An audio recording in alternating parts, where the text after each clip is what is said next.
Bill Wiese, un agente inmobiliario cristiano de California. El 28 de noviembre de 1998 tuvo una experiencia cercana a la muerte. Dice que fue llevado al infierno y permaneció allí 23 minutos antes de regresar. Su testimonio es conocido por su crudeza y detalles. Bill relata que estaba meditando y, de pronto, sintió una violenta sacudida interior, seguida de la visión de un entorno infernal.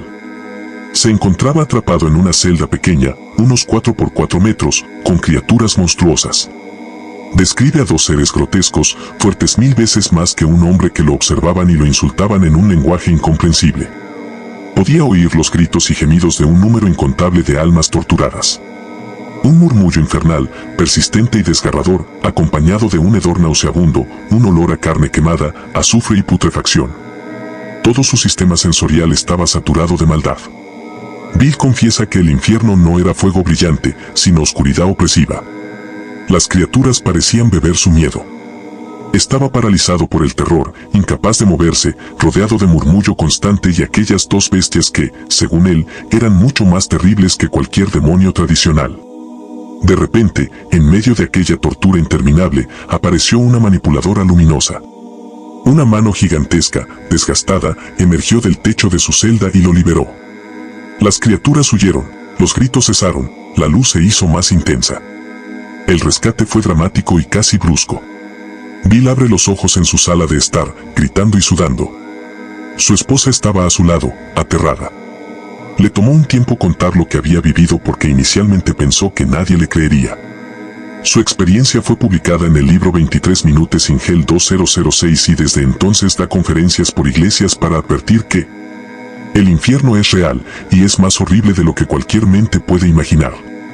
Después del regreso, Bill afirma que ya no teme a la muerte, porque sabe lo que le espera si no vive correctamente. Su vida se volvió una misión de advertencia.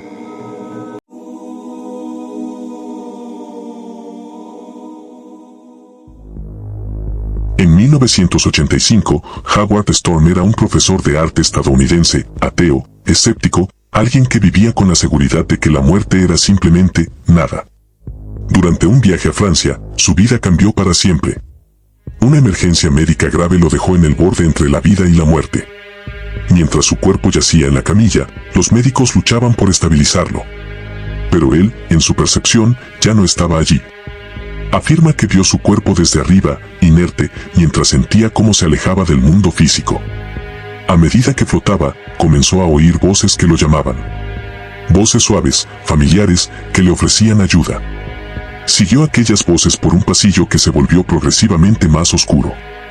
Al principio, parecía ser parte del hospital. Pero con cada paso, las paredes desaparecían, el suelo se volvía pegajoso y el aire, denso y cargado. Las voces ya no eran suaves, eran exigentes, burlescas, impacientes. Las figuras que lo rodeaban al principio eran indistinguibles. Sombras altas, sin rostro, sin forma concreta. Pero luego tomaron forma, humanoides de piel grisácea, ojos hundidos, dientes afilados. Lo rodearon, lo empujaron, comenzaron a burlarse de él en una lengua que no entendía. Luego empezaron los ataques. Mordidas, arañazos, forcejeos. Howard sintió verdadero dolor. Trató de defenderse, pero era inútil. Sentía que su cuerpo era frágil, sin fuerza.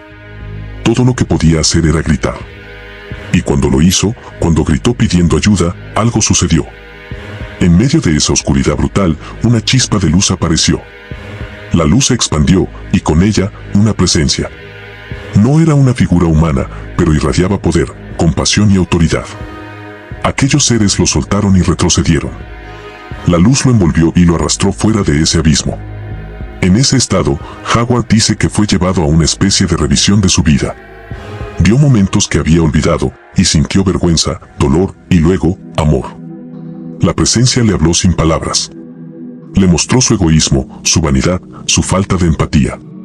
Pero no con juicio, sino con una esperanza de cambio. Y luego, le dio la elección de regresar o quedarse. Howard eligió volver. Y despertó en la camilla, rodeado de médicos sorprendidos por su recuperación. Desde ese día, Howard cambió completamente su vida. Dejó su carrera como profesor de arte, estudió teología y se convirtió en pastor. Lo que vivió no fue simbólico para él. Fue real. Fue el infierno. No un lugar de fuego, sino de desesperanza, oscuridad absoluta y odio puro. Idaho, 1997. Una familia estaba pasando unos días en una cabaña junto al lago Pendoreye, un sitio conocido por su clima frío y sus aguas profundas.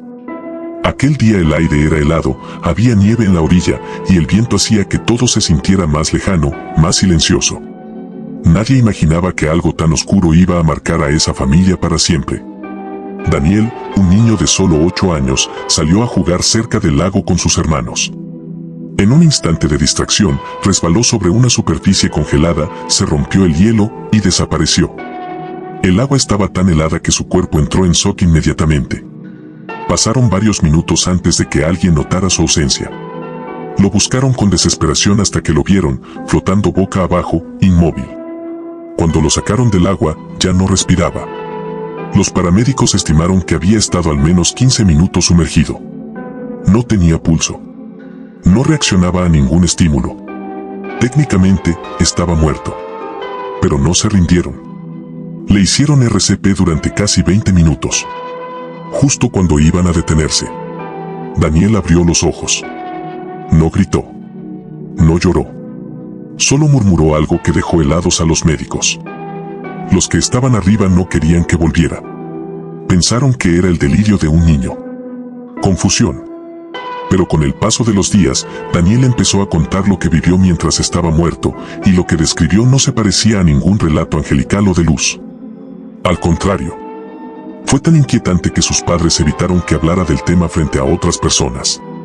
Daniel dijo que al morir, sintió que flotaba hacia arriba, como si lo jalaran desde el centro del pecho. Pasó por el techo, luego por el cielo. Dice que todo se hizo pequeño muy rápido, como si el mundo fuera un punto.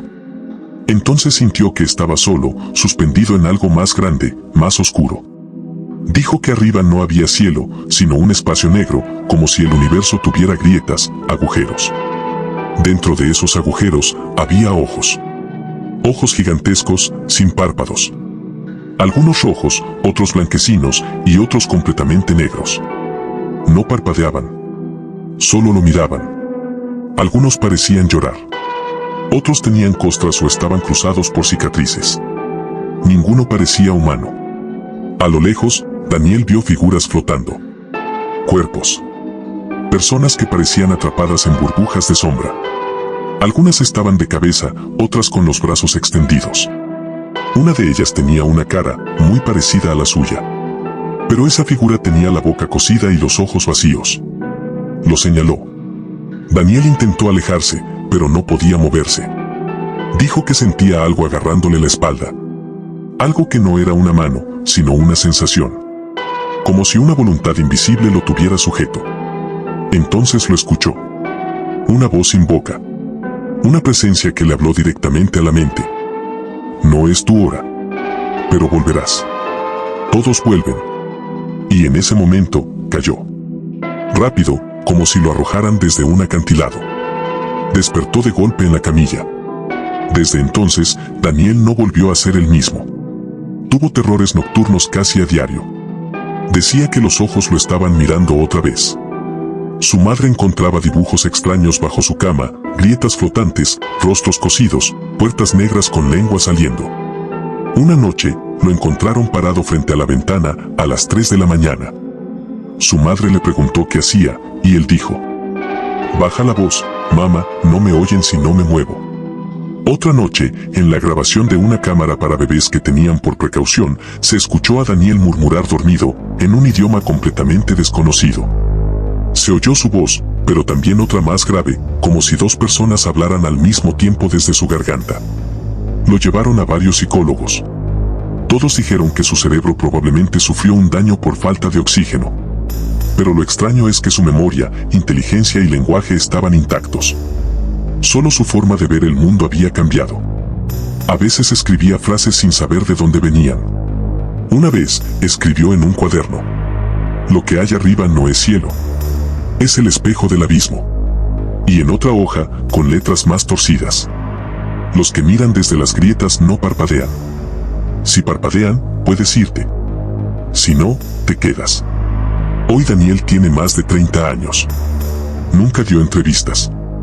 Vive en otro estado, alejado. Pero su madre, en una publicación de blog antiguo, dijo algo que nunca olvidó. A veces salgo a colgar la ropa en el patio y lo encuentro parado ahí, mirando al cielo. Y sonríe. Pero no con alegría. Con resignación.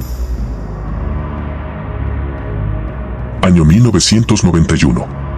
Pam Reynolds era una cantante estadounidense, madre de 3 hijos, que llevaba una vida tranquila hasta que empezó a tener mareos intensos, dificultad para hablar y visión doble. Luego de una serie de exámenes, los médicos descubrieron algo aterrador. Tenía un aneurisma del tamaño de una lata de soda en su cerebro, justo encima del tronco encefálico. La única manera de intentar salvarla era con un procedimiento extremadamente arriesgado, hipotermia profunda y paro cardíaco total. Los cirujanos detendrían su corazón, vaciarían su sangre y apagarían su cerebro. En ese estado, médicamente hablando, estaría muerta. Pam aceptó. El procedimiento fue llamado Standstill Operation. La llevaron al quirófano, la anestesiaron y su cuerpo fue bajado a 15 grados centígrados. Su corazón se detuvo. No había actividad cerebral. No tenía signos vitales. Estuvo así durante más de 1 hora. Pero lo increíble fue lo que contó después. Pam dijo que salió de su cuerpo apenas la anestesia comenzó a hacer efecto. No vio una luz al final del túnel. No escuchó voces dulces ni vio jardines celestiales. Dijo que lo primero que sintió fue una sacudida, como si algo la arrancara de su pecho. Desde arriba, vio su cuerpo, vio a los médicos, escuchó una canción que sonaba en el quirófano. Describió instrumentos quirúrgicos que jamás había visto. Incluso oyó una conversación entre 2 doctores sobre sus arterias. Todo esto fue verificado más tarde. Pero la parte que ella nunca contó en entrevistas públicas, sino en un diario personal filtrado años después, es la que nos deja helados. Pam dice que, tras ver su cuerpo, sintió que era succionada por una fuerza invisible. Fue llevada a través de una especie de pasillo que no tenía paredes, ni suelo, ni techo. Solo un espacio gris, frío y sin sonido. Flotaba sin rumbo hasta que apareció una figura negra delante de ella. No tenía rostro. Solo una presencia intensa, como un hueco en la existencia. Intentó retroceder, pero no pudo. La figura le habló sin mover la boca. Le dijo: "Lo olvidaste. Y ahora lo recordarás". A su alrededor, comenzaron a aparecer caras flotantes, algunas con los ojos cubiertos de piel, otras con la boca abierta como si gritaran, pero no emitían sonido. Parecían atrapadas en burbujas que vibraban. Pam comenzó a olvidar cosas. Dijo que sus pensamientos se volvían borrosos. No recordaba cómo se llamaba. No recordaba a sus hijos. Ni siquiera sabía por qué estaba ahí. Una voz le dijo: "Esto es lo que hay cuando te arrancan de ti misma. Aquí no hay dolor. Solo ausencia. Y después, olvido". La figura se acercó. Su sombra cubrió todo. El gris se volvió negro. Sintió que su mente se rompía. Que algo quería apagarla completamente. Pero entonces, otra presencia apareció. Una luz muy débil, lejana, que poco a poco fue ganando intensidad. No fue rápida. Fue lenta. Dolorosa.